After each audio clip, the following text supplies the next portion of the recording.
Welcome to FarmDAO Finance, on-chain, lending for agriprocessing SMEs in developing countries. Now, developing countries often have great, productive land, but they often don't have the processing capacity such that the produce can be damaged, it's inefficient to sort, and a lot of it goes to waste. What's really needed is some processing capacity, but this costs capital, and capital is expensive, 15 to 30% in developing countries. This is not just a problem for corn and maize, but also for tomatoes. If there's a bumper crop, a lot of it gets dumped because there's no way to turn it into tomato sauce. What's needed is a factory. Same for mangoes. There's no way to turn it into dried mangoes.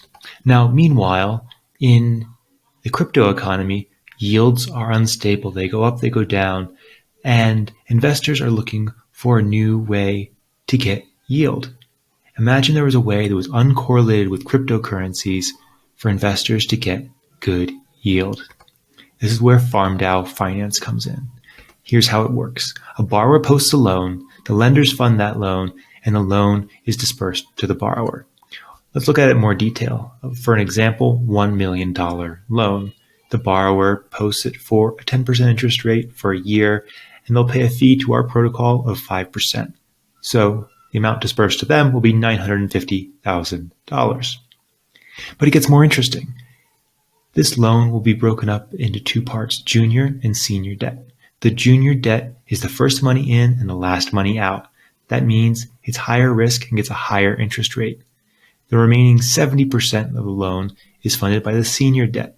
They get their money back first, have less risk, and get a lower interest rate. So with this model, it's a way for agro-processors to get a reasonable interest rate, but also for investors to get a high interest rate. All right, now let's see what we actually built for this project. Here's our landing page for FarmDAO. You can sign in, and here you'll see the loans that are posted. And these loans, for like Good Nature Agro, East Africa Fruits, Swahili Honey, you can see all the different status for them, whether they're posted, approved, funding, funded, or repaid. And you can click into them and see what's going on and fund now. Let's look at another loan. When the borrower posts their loan, they also put a due diligence folder so that anyone funding it can see any information about the company, especially the loan agreement stock, which is the off-chain part of this project. Here is how the back end works. So let's say we got a borrower and we got a lender, and here's the borrower and lender. And the borrower wants to borrow $200 million. So they post their loan for $200 million. It's going to be split between junior and senior debt. And now we can check the status and see that it's initiated. Junior debt can make their deposit, and now we can see that the loan has been approved because the junior debt has put their money in. Now the senior debt can do the same. Now the loan is now approved. So the borrower can withdraw funds from the pool.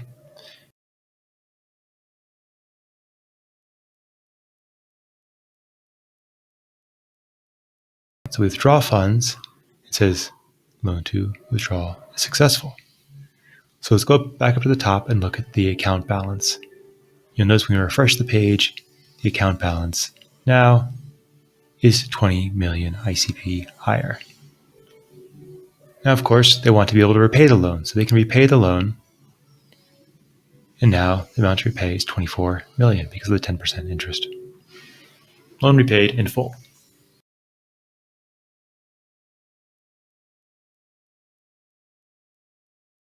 Now, when we refresh the page, you can see that their account balance is 24 million less.